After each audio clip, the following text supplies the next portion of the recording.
Today, dear listeners, we invite you into the world of the Phoenix Heir, a story of downfall, redemption, and rebirth.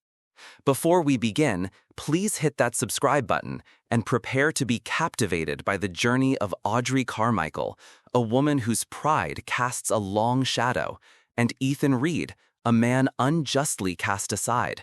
We promise a tale that will stir your emotions and challenge your perceptions. Now, settle in and let the story unfold. The air in the Carmichael Group boardroom hung thick with the ghosts of ambition and the scent of polished mahogany, a stark contrast to the sterile quiet that usually preceded major decisions. But today, it wasn't the hum of power that permeated the room. It was the suffocating silence of an empire in flux, governed by a grief-stricken daughter wearing her father's shoes.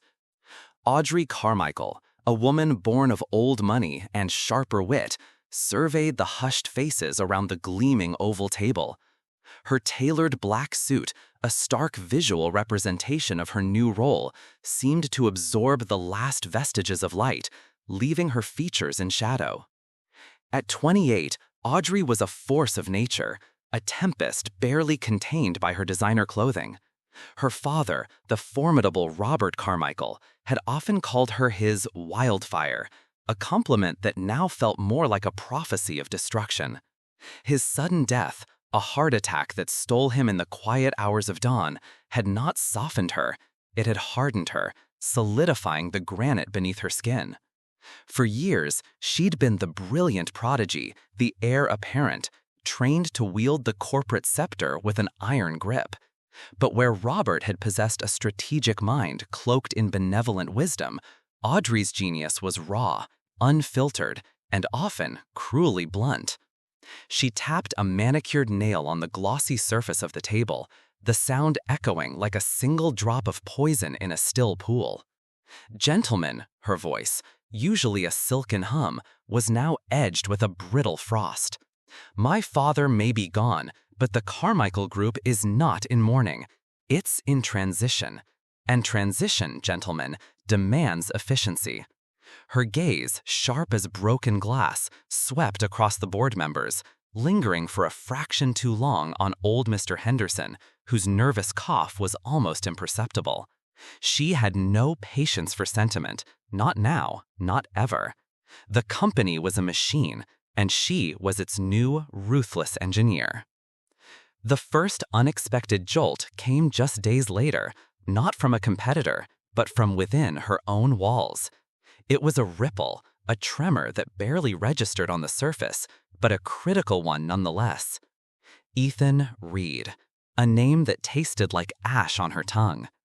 He was, by all accounts, one of the most brilliant minds in the company, a quiet genius in the R&D department whose innovations had single-handedly propelled two major projects to staggering success. He was the kind of employee Robert had nurtured, believed in, even championed. But Audrey saw him differently.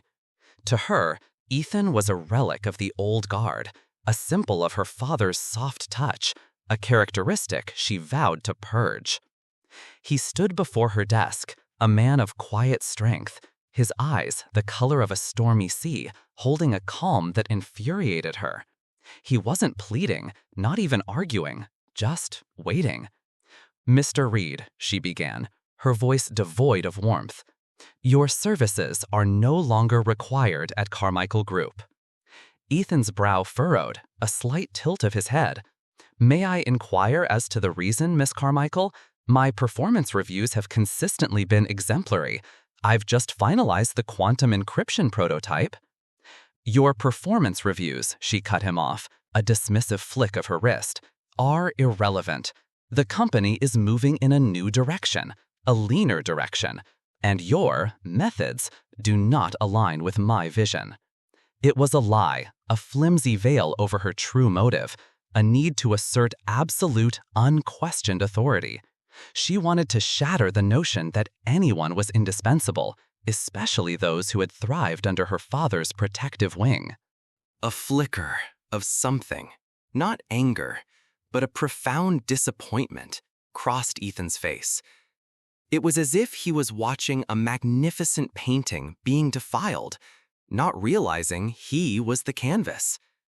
"I see," he said, his voice flat, devoid of emotion, a stark contrast to the turmoil that had begun to churn in the pit of her own stomach. "Then I wish you and the Carmichael Group the best of luck."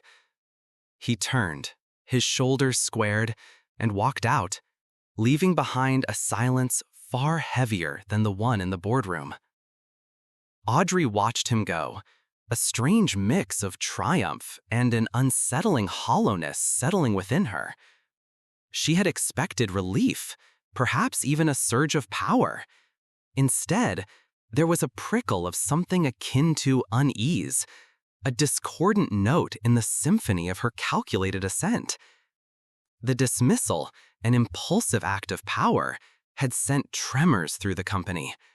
Whispers followed Ethan like shadows, growing louder with each passing hour. Key personnel in R&D looked distraught, their loyalty shaken.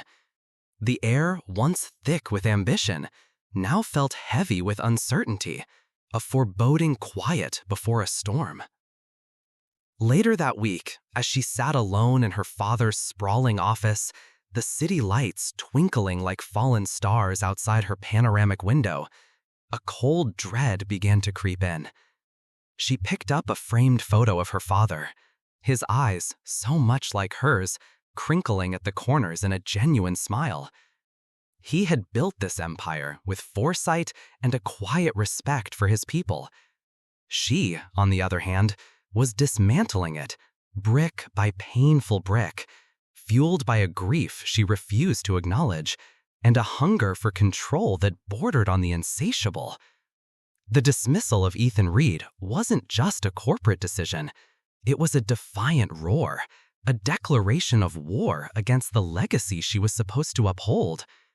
And as the city lights blurred through the sudden unshed tears in her eyes, a chilling thought whispered through the quiet of the office. Had she just set her own empire on a course for ruin? The answer, she knew, would come far sooner than she could ever anticipate. The silence Ethan Reed left behind in Audrey Carmichael's office was not an empty void, but a gaping wound that festered, slowly, silently, through the veins of Carmichael Group. It started subtly, a barely perceptible tremor beneath the polished floorboards of corporate stability. First, the whispered conversations in the break rooms grew louder, laced with fear and confusion. Then the emails, terse, formal resignations from mid-level managers who had once seemed rooted to their desks. The talent drain began in the R&D department, the very heart of the company's innovation, where Ethan's absence left a chasm. His team, a tightly knit unit forged by his quiet brilliance, seemed to lose its compass. Projects stalled, their progress charts flatlining like a patient in cardiac arrest. Audrey, consumed by her new role and the relentless pursuit of efficiency, initially dismissed these early warning signs as mere growing pains. She was a general, not a nursemaid. The weak would fall, and the strong would adapt. Her father's old advisors, seasoned veterans whose gray hair spoke of decades navigating corporate storms, tried to warn her, their voices hesitant, almost pleading. Miss Carmichael, Mr. Henderson, his face a roadmap of concern, had ventured during a particularly tense board meeting. The Q3 projections are concerning. Morale is dipping, and the Xylos project, without Mr. Reed's oversight, has lost its momentum. Audrey had merely arched a perfectly sculpted eyebrow. Mr. Henderson, the Carmichael Group is not a daycare. People who can't handle change will be replaced. As for the Xylos project, it's a priority. Find someone who can handle it. Her words, delivered with chilling precision, were like ice shards, silencing dissent but freezing the very blood in the veins of her dwindling loyalists. She saw loyalty as weakness, collaboration as dependence, and the idea of a team as a dangerous collective that could challenge her singular vision. Her father, who had often spoken of the company as a family, would have found her actions abhorrent. But Robert Carmichael was dead, and Audrey, like a phoenix, was determined to rise from his ashes, even if she had to burn everything down to do it. The descent was swifter and more brutal than anyone could have predicted. The Xylos project, once poised to revolutionize medical technology, became a costly quagmire, its budget hemorrhaging millions. Competitors, sensing blood in the water, began circling like sharks. Sterling Innovations, led by the impeccably dressed and perpetually smiling Victor Sterling, seemed to materialize out of the shadows, swooping in to poach Carmichael Group's most disgruntled clients, and even, insultingly, a few of their top engineers. Audrey, for the first time, felt the ground tremor beneath her. The cold, logical part of her brain, the one that had always been her greatest asset, now screamed in frantic alarm. The numbers on the quarterly reports were no longer just numbers. They were screaming headlines of impending doom. The Carmichael Group, her inheritance, her legacy, was teetering on the precipice of ruin. The empire her father had painstakingly built over 50 years was crumbling under her command, like sand through her clenched fists. A knot of terror, cold and sharp, began to form in her stomach. Meanwhile, far from the gilded cages of corporate power, Ethan Reed was piecing his life back together. The sting of Audrey's dismissal had faded, replaced by a quiet determination to rebuild, to prove his worth not to her, but to himself. He'd taken a consulting gig with a small, ethical tech startup, a far cry from the corporate behemoth he'd left behind. Here, his ideas were valued, his quiet demeanor respected. The air was lighter, unburdened by the suffocating weight of corporate politics. He found a small apartment overlooking a bustling market, a stark contrast to his previous sterile high-rise, and for the first time in years, he felt a sense of peace. One crisp autumn afternoon, as he sipped a lukewarm coffee at an outdoor cafe, a familiar face caught his eye. Marcus Thorne, a mid-level manager he'd worked closely with at Carmichael Group, was hunched over a laptop, his face etched with a tension that was clearly more than just work-related. Ethan, despite the bitterness, felt a pang of concern. He approached cautiously. "Marcus, everything all right?" Marcus started, looking up with wide, haunted eyes. "Ethan, good to see you, man. Though not under these circumstances, I guess." He gestured vaguely at his laptop. "It's the Carmichael Group. It's a disaster." They talked for hours, the snippets of Marcus's frantic, hushed account painting a grim picture. The company was in freefall. Audrey Carmichael was a tyrant, alienating everyone. Then, Marcus leaned closer, his voice dropping to a conspiratorial whisper, his eyes darting nervously around the cafe. "But that's not even the worst of it, Ethan. Something else is going on. Something twisted." Marcus, it turned out, had a cousin, a paralegal working for a top-tier law firm, who had stumbled upon a disturbing set of documents. Documents relating to a complex, seemingly unrelated real estate acquisition involving Victor Sterling of Sterling Innovations and a series of shell companies. It seemed innocuous at first, but then Marcus, driven by a growing sense of dread, connected it to something more sinister. "Victor Sterling isn't just poaching clients, Ethan," Marcus said, his voice barely audible. "He's systematically dismantling Carmichael Group from the inside out. He's been buying up their debt, manipulating stock prices, but that's not the twist." Ethan listened, his blood running cold. "What is it, Marcus?" Marcus took a shaky breath, his eyes wide with a fear that seemed disproportionate to mere corporate espionage. "My cousin, she found an anomaly, a series of private consultations between Sterling and a renowned toxicologist, and a significant, untraceable transfer of funds just weeks before Robert Carmichael's death. The official report said heart attack, right? But what if? What if it wasn't natural?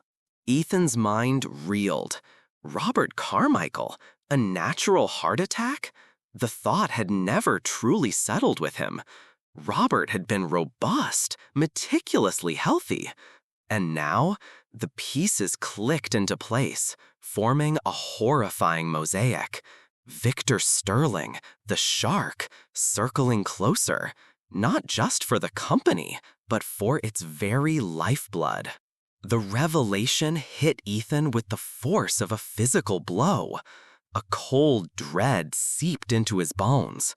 Victor Sterling was systematically poisoning Audrey Carmichael, just as he had likely poisoned her father to gain control of Carmichael Group. The subtle fatigue Audrey had exhibited in the weeks leading up to her father's death, the pale cast to her skin, he had dismissed it as stress.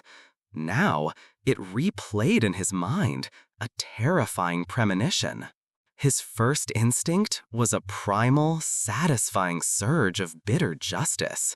Let her burn. Let the empire she'd inherited and so arrogantly mismanaged crumble. She had dismissed him without a second thought, trampled on his loyalty, wounded his pride. Why should he lift a finger for her, for the woman who had so readily thrown him to the wolves? The taste of revenge, sharp and intoxicating, almost overshadowed the tremor of moral disgust. But then another image flashed in his mind. Not the arrogant heiress, but the young woman who, years ago, as a timid intern, had once shyly asked for his advice on a particularly complex algorithm. The flicker of genuine curiosity in her eyes, the nascent spark of brilliance that had occasionally peeked through her carefully constructed facade of superiority. He remembered Robert Carmichael, a man who had seen potential in him, who had mentored him, who had built something extraordinary. Was he going to stand by and watch it all be consumed by a venomous predator? The choice was a crucible for his soul. On one hand, the burning desire for vindication, the sweet taste of poetic justice. On the other, the stark, undeniable truth. An innocent life, however flawed, was in grave danger. And with her, the very company he had poured his heart and soul into, the legacy of a man he had deeply respected. The scales of his conscience tipped precariously, burdened by the weight of a moral dilemma. The path forward was fraught with peril, a journey back into the heart of the very storm that had cast him out. But to do nothing, that, he realized, would be a betrayal of everything he stood for.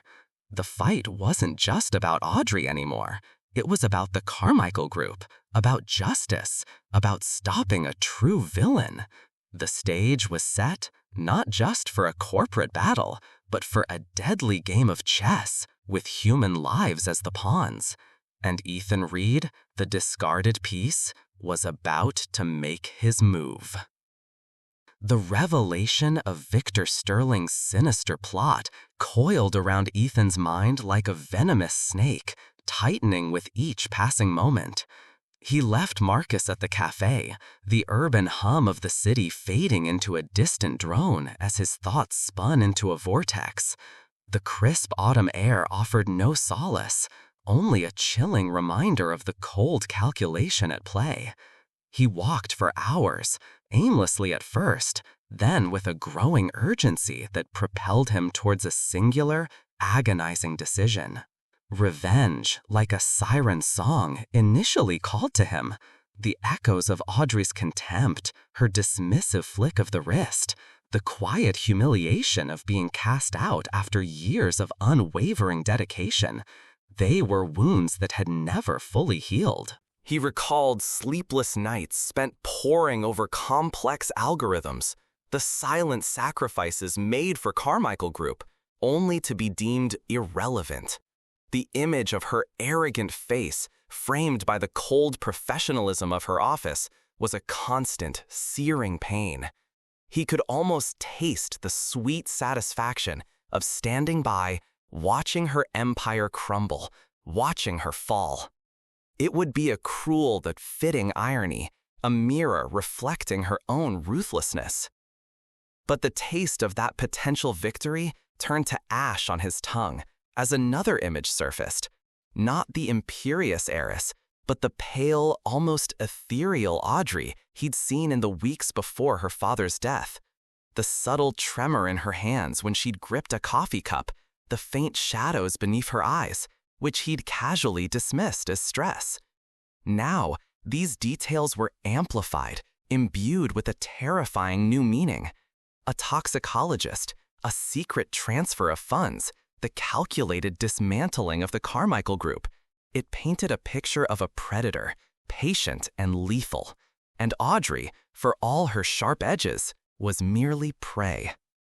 He found himself standing before the gleaming glass facade of Carmichael Tower, a monument to a legacy now teetering on the brink. The setting sun, usually a warm embrace, cast long, accusatory shadows that stretched across the plaza. He saw not just a building, but the collective dreams and livelihoods of hundreds, perhaps thousands of people. He remembered Robert Carmichael, a man who, despite his formidable presence, possessed a surprising warmth, a genuine belief in his employees. Robert had seen potential in Ethan, had given him opportunities, had treated him with respect. To stand by and allow Victor Sterling to desecrate that legacy, to destroy Audrey in the process, felt like a profound betrayal of the man who had shaped much of his professional life. The struggle within him was a tempest. His logical mind, usually his anchor, was caught in the maelstrom of conflicting emotions. On one side, the primal urge for retribution, a primal roar against injustice. On the other, the quiet, persistent whisper of his conscience, a moral compass that had always pointed towards integrity. He remembered his grandmother, a woman whose life was a testament to kindness and forgiveness. Even in the darkest of times, Ethan, she used to say, her voice soft as velvet, choose the light, choose what is right, not what is easy. Was this about Audrey Carmichael, the person who had wronged him? Or was it about the larger picture, about justice, about preventing a monstrous act? The truth was, it was both, and the weight of that truth pressed down on him, crushing the last vestiges of his resentment. He couldn't let his personal grievances blind him to a greater evil. The arrogance of Audrey, the sting of her words, they paled in comparison to the insidious malice of Victor Sterling. He pulled out his phone, his fingers hovering over the contacts. He needed an ally, someone inside, someone who could confirm Marcus's findings and provide an entry point. His gaze fell on a name, Dr. Heiress Thorne, head of Carmichael Group's medical research division.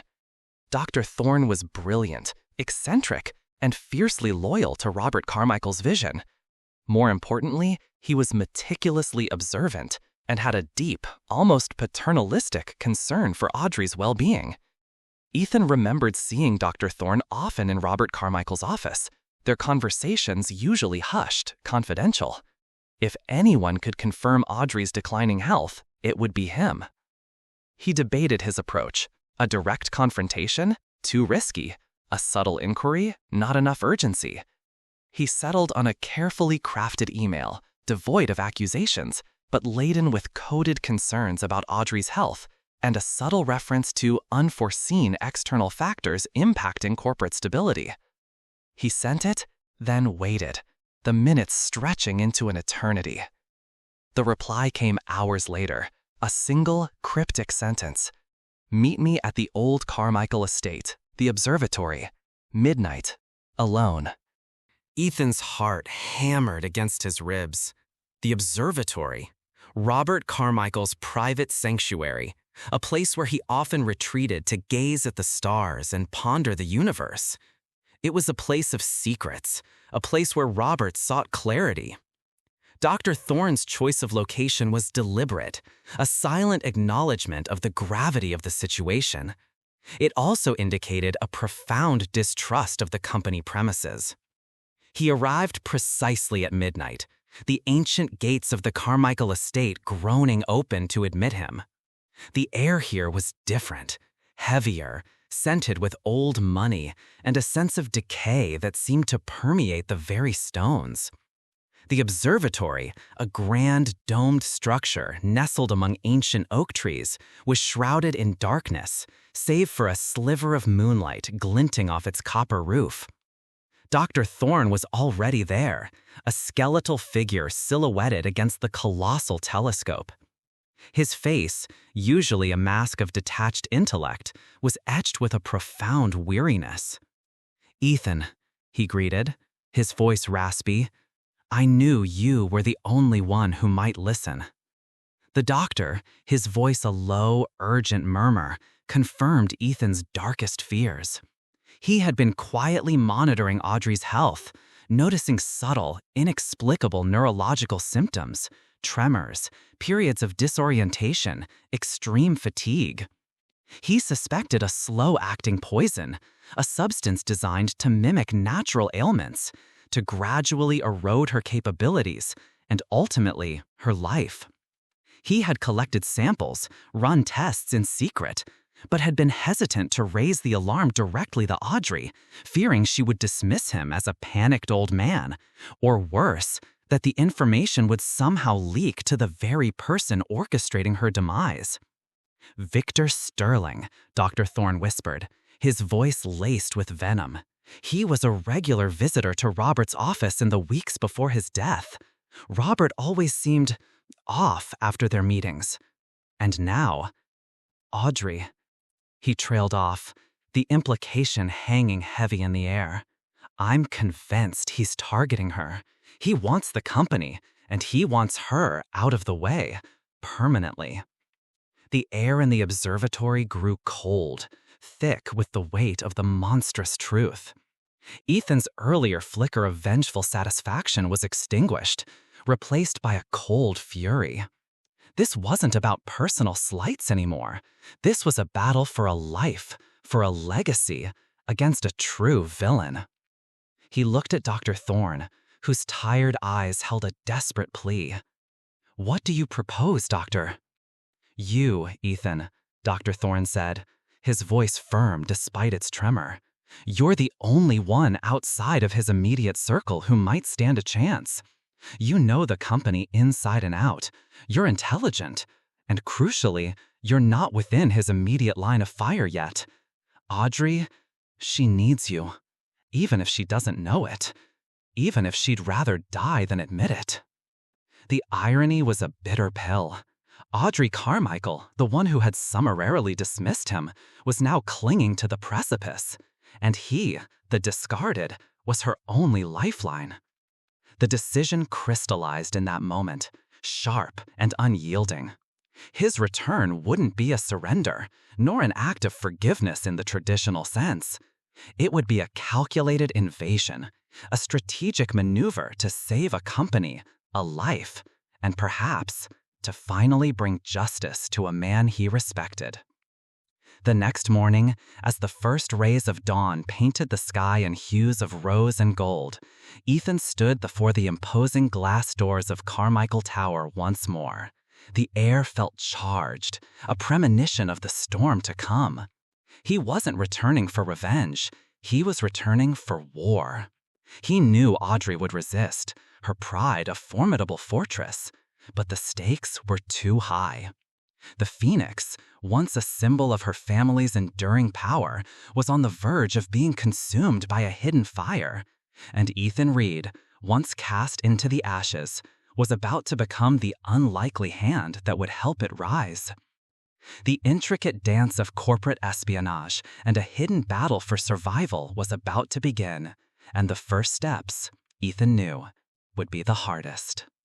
Ethan Reed's return to Carmichael Tower was not met with fanfare, but with a palpable tension that hung heavy in the air, thick as impending storm clouds.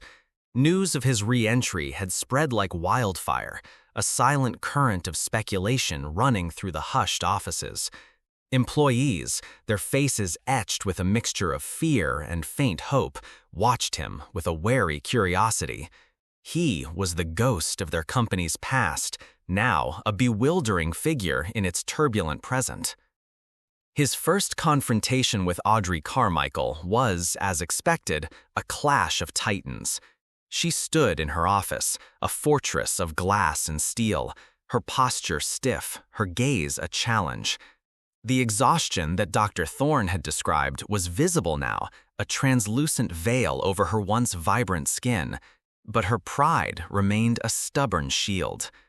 "So, Mr. Reed," she began, her voice brittle as ice, "you've decided to grace us with your presence again. I presume you've returned to gloat over the ashes of what was Carmichael Group."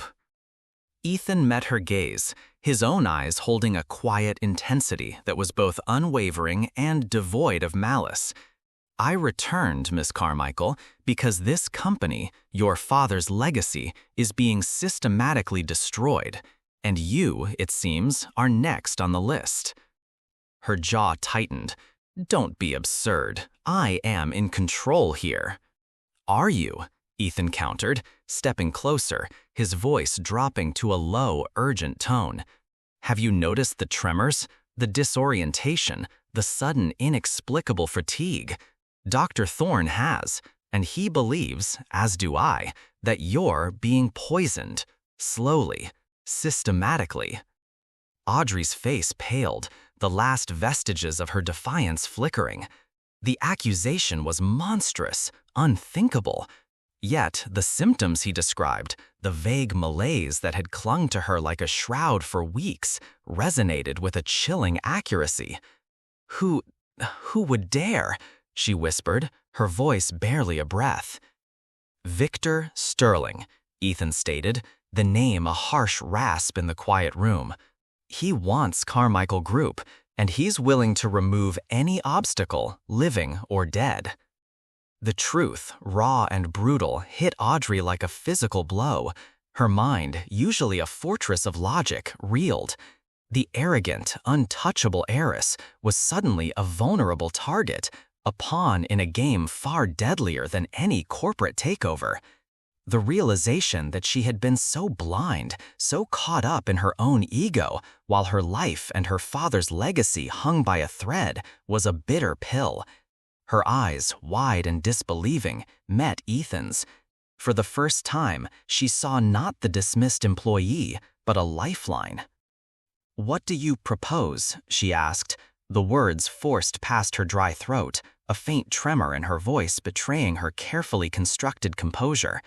It was a concession, a hairline crack in the impenetrable wall of her pride. "I propose we fight," Ethan said, his voice firm, a quiet promise of strength. "But it will require absolute trust. No more arrogance, Miss Carmichael. No more impulsive decisions. This is a war, and we are outnumbered." Reluctantly, slowly, Audrey agreed. The alliance was fragile, forged in the crucible of desperation and mutual distrust, but it was an alliance nonetheless, a tiny spark in the encroaching darkness. Ethan moved swiftly, like a surgeon on a dying patient. His first priority was to stabilize the hemorrhaging company. He immediately reinstated key personnel he knew to be loyal and capable, reassuring them with a calm authority that Audrey, in her hubris, had never possessed. He brought back the Xylos Project's original team, their morale visibly lifting at his return. He didn't bark orders, he listened, he collaborated, he instilled a sense of shared purpose that had been absent for months. The subtle shift in the company's atmosphere was almost immediate, like a collective sigh of relief. Working side by side, a stark, uncomfortable proximity born of necessity, Audrey began to see Ethan with new eyes. She saw him not as the meek employee she'd dismissed, but as a strategic genius, a quiet leader whose intellect was matched only by his integrity.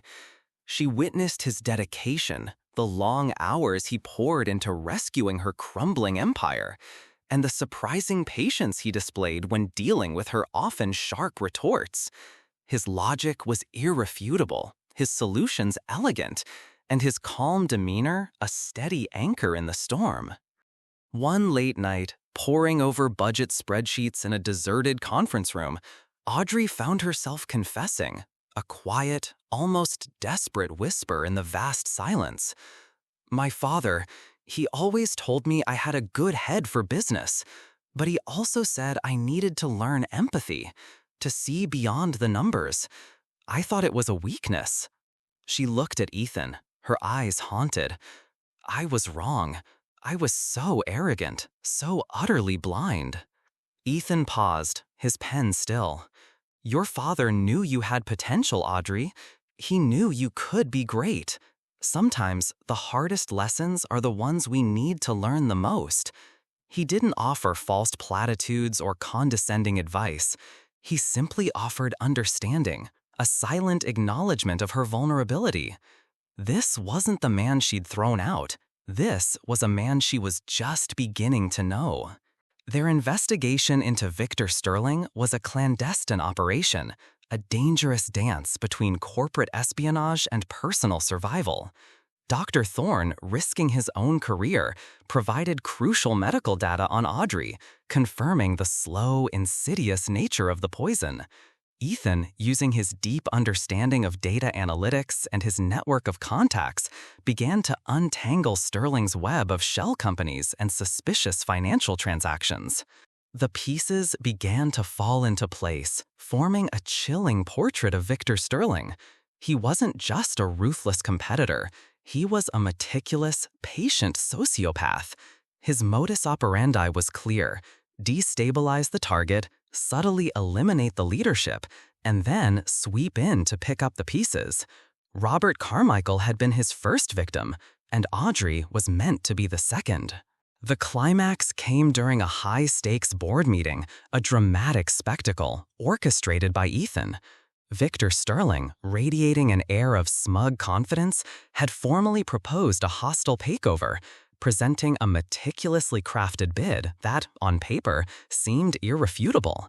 He spoke of rescuing Carmichael Group, his words dripping with false benevolence. Audrey, emboldened by Ethan's presence beside her, felt a surge of strength she hadn't known she possessed. She had been taking a carefully diluted antidote supplied by Dr. Thorne, and while still not fully recovered, the fog in her mind had begun to lift. Mr. Sterling, she began, her voice clear, no longer brittle. Your proposal is comprehensive, but there are a few details you've overlooked. She projected a complex financial diagram onto the screen, a web of interconnected transactions that led back, unmistakably, to Sterling Innovations. These shell companies, she explained, her voice gaining strength, were used to systematically manipulate Carmichael Group's stock price, driving down our valuation artificially. This isn't a rescue, Mr. Sterling. It's a premeditated attack. Sterling's smile faltered, a hairline crack appearing in his polished facade. Absurd. These are unrelated transactions. Are they? Ethan interjected, stepping forward, his presence a silent challenge. Or are they part of a larger pattern? A pattern that includes highly suspicious payments to a toxicologist just weeks before Robert Carmichael's untimely death? A gasp rippled through the room.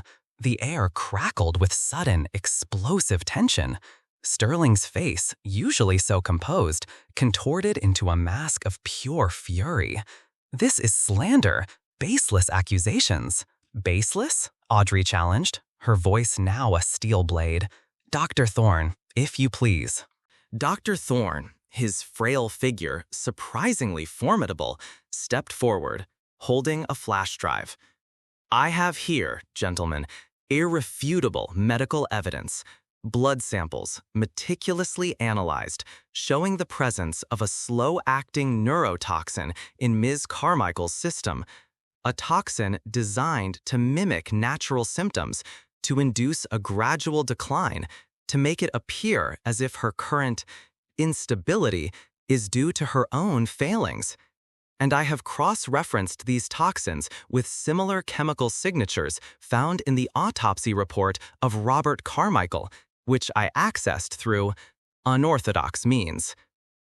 He projected a complex chemical compound onto the screen, its molecular structure a terrifying diagram of death. This is the true nature of Victor Sterling's takeover strategy. The boardroom erupted into chaos. Sterling, cornered and exposed, lunged at Dr. Thorne, a snarl twisting his face. But Ethan, anticipating the move, swiftly intercepted him, his movements fluid and decisive. Security guards, alerted by a prearranged signal from Ethan, swarmed into the room, apprehending a struggling, spitting Victor Sterling. His mask of civility had completely shattered, revealing the monstrous villain beneath. The revelation was a seismic shock, echoing through the corporate world. The mastermind, the elegant predator, was unmasked, exposed not just as a corporate raider, but as a calculating murderer. Audrey, though physically weak, felt a surge of adrenaline, a profound sense of vindication that pierced through her fear. They had done it, together. The aftermath was a whirlwind of legal action, investigations, and public outcry. Sterling Innovations crumbled, its dark secrets brought into the harsh light. Carmichael Group, though wounded, had survived. And in the quiet aftermath, amidst the ruins of a villain's ambition, something profound began to shift between Audrey and Ethan. The shared ordeal, the terrifying dance with death, had stripped away their preconceptions, their pride, and their old animosities.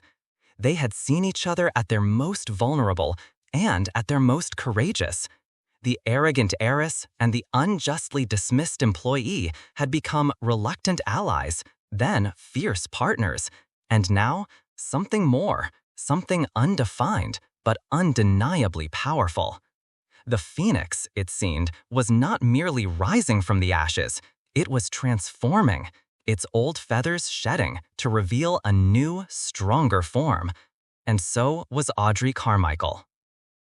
The dust settled over Carmichael Group, not with a whimper, but with the roar of a phoenix rising from the ashes. Victor Sterling's downfall was swift and absolute, his corporate empire imploding under the weight of his crimes, leaving behind a trail of shocked headlines and shattered illusions. The revelation of his treachery, meticulously exposed by Ethan and Dr. Thorne, resonated beyond the corporate world, a stark reminder that beneath the polished veneer of power, true villainy often lurked. For Audrey Carmichael, the aftermath was a whirlwind of public scrutiny and internal reckoning. The media, once enthralled by her arrogant takeover, now painted her as a victim, a narrative she found equally grating. Yet this time, she didn't lash out. A profound transformation was underway within her, a shedding of the brittle skin of pride that had encased her for so long. The near-fatal encounter with Sterling's poison, the stark reality of her own vulnerability, had cracked her carefully constructed facade. The changes were subtle at first, like the hesitant unfurling of a new leaf. She listened more, spoke less, her sharp intellect now tempered with a newfound humility. The casual dismissiveness that had once defined her interactions was replaced by a genuine curiosity, a desire to understand, to connect. She began to see her employees not as cogs in a machine, but as individuals with hopes, fears, and valuable contributions. The stark contrast between the Audrey of old, a solitary spire against a stormy sky, and the emerging Audrey, a resilient oak, deeply rooted and unyielding, was startling, even to herself. Her relationship with Ethan was the most profound testament to this shift. The initial alliance, forged in desperation, had, through countless late nights, shared anxieties, and a silent, mutual understanding, deepened into something far richer. He had seen her at her worst, stripped bare of her defenses, and had still chosen to fight for her.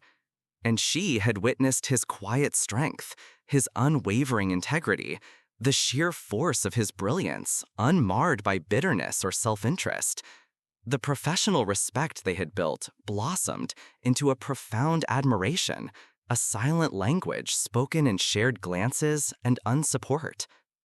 One evening, after a particularly grueling day of restructuring and crisis management, they found themselves alone in Robert Carmichael's old office. The city lights twinkled outside, no longer a blurred threat, but a comforting panorama. Audrey looked at Ethan, truly looked at him, and saw not the employee she had wronged, but the man who had saved her, physically and, perhaps, spiritually. "Ethan," she began, her voice soft, almost hesitant, a stark contrast to her usual commanding tone.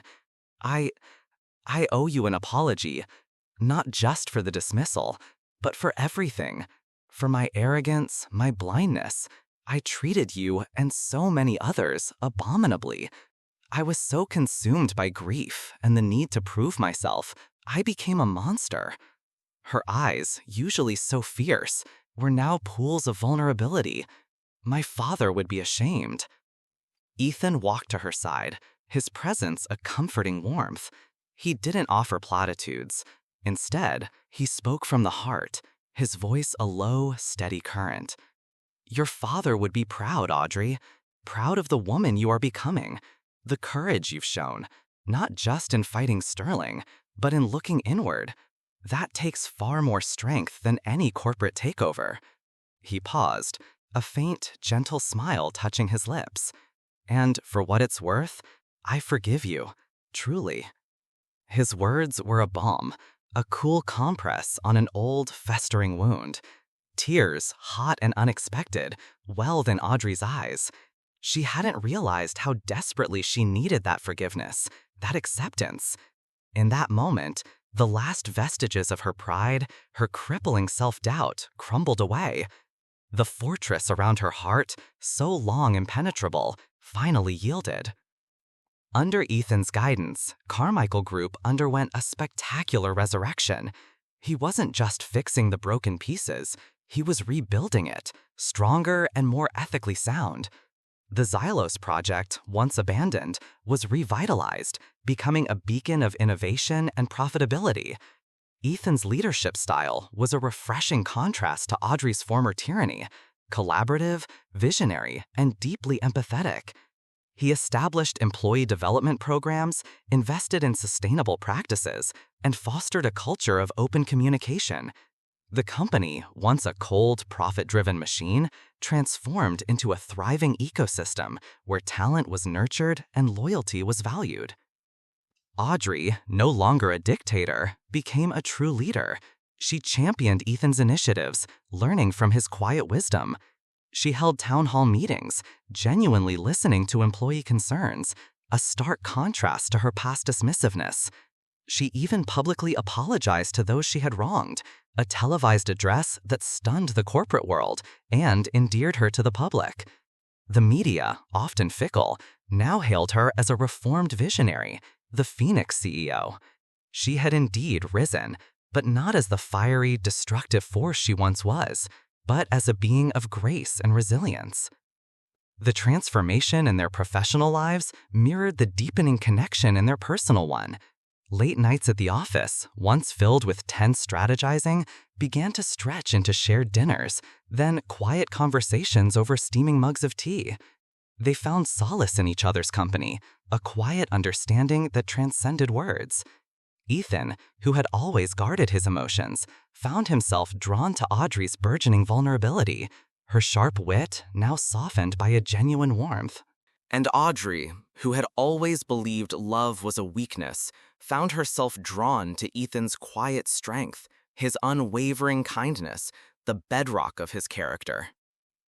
Their first kiss was not a dramatic explosion, but a gentle unfolding, a silent acknowledgement of the unspoken bond that had grown between them. It happened in the soft glow of the moon, after another long night at the office, their hands brushing as they reached for the same forgotten document. A spark ignited, a tentative flame that had been simmering beneath the surface. His touch was tentative, yet firm, a stark contrast to the chaos they had navigated. Her response was a sigh, a soft surrender, a recognition of a profound peace she had never known. It was not a sudden passion, but the natural culmination of shared trials, mutual respect, and a profound, quiet understanding. The final scene found them not in a boardroom, but in Robert Carmichael's old observatory, the place where Ethan had first learned of Audrey's peril. The telescope, once a symbol of Robert's solitary contemplation, now pointed towards a sky filled with a million glittering possibilities. Audrey, her hand nestled in Ethan's, looked up at the stars, a genuine smile gracing her lips. The tremors were gone, replaced by a steady calm. Her eyes, once sharp and guarded, now held a warmth that radiated outwards. "He would have loved this," she murmured, her voice filled with a quiet reverence for her father. "To see the company thriving, to see us." Ethan squeezed her hand. He saw the potential, Audrey, in you, in Carmichael Group, and in us, too, I think. The Carmichael Group, under their joint leadership, soared to unprecedented heights, not just in profit, but in ethical innovation and employee satisfaction. It became a beacon of corporate responsibility, a testament to what could be built when pride yielded to humility and vengeance gave way to forgiveness. Audrey Carmichael, the Phoenix Heir, had indeed risen, not the defiant, destructive wildfire, but a radiant, enduring flame, fueled by humility, integrity, and the enduring power of a love forged in the crucible of chaos. They had built not just an empire, but a shared life, a testament to the belief that even from the deepest ashes, something beautiful and everlasting can emerge. Their story became a whispered legend in the corporate world, a fable of how true power lay not in dominance, but in collaboration, and how the deepest healing could come from the most unexpected of sources. Dear listeners, as the Phoenix Heir concludes, we hope you've been moved by Audrey and Ethan's journey. Their story reminds us that true strength lies in vulnerability and growth, that forgiveness is a powerful antidote to bitterness, and that even in the face of immense adversity, redemption and genuine connection can lead to extraordinary rebirth. Let their tale inspire you to choose humility over pride, empathy over judgment, and to believe in the transformative power of a second chance. Please share your thoughts in the comments below, hit that like button, and subscribe to our channel for more captivating stories. Thank you for listening.